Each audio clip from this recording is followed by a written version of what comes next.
We hear the name Standard & Poor's every day in the stock market reports. The S&P 500 is one of the indexes that measure market performance.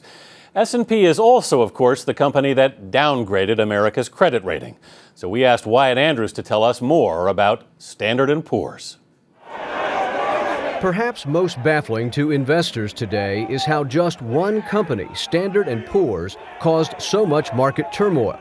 S&P, which downgraded America's debt last Friday, is just one of the big three investment ratings agencies. But its two main rivals, Fitch and Moody's, disagreed with the downgrade. The company acknowledged a $2 trillion error, and critics say S&P was wrong on the basic facts. I would say they didn't look enough at the ability to pay. Jay Feuerstein, the CEO of the 2100 Xenon Group, says S&P focused too much on the gridlock in Washington and too little on the size and capacity of the U.S. economy.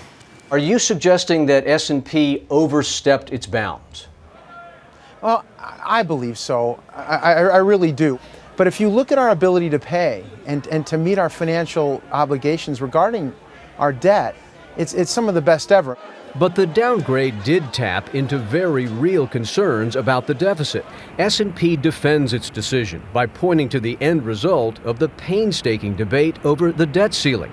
Managing Director David Beers argues the actual deal adds trillions more in borrowing. It, in our opinion, does not go far enough to halt the rising debt burden of the U.S. government over the near to medium term.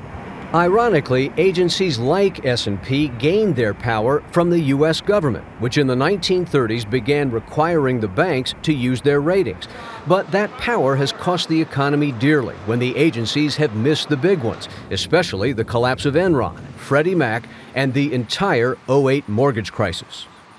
In yet another irony, the downgrade of U.S. bonds has made them more valuable. That's because as investors dumped their stocks, they bought safety in the form of U.S. Treasury bonds, the very investment S&P says has grown more risky. Anthony? Wyatt Andrews in Washington. Thanks, Wyatt.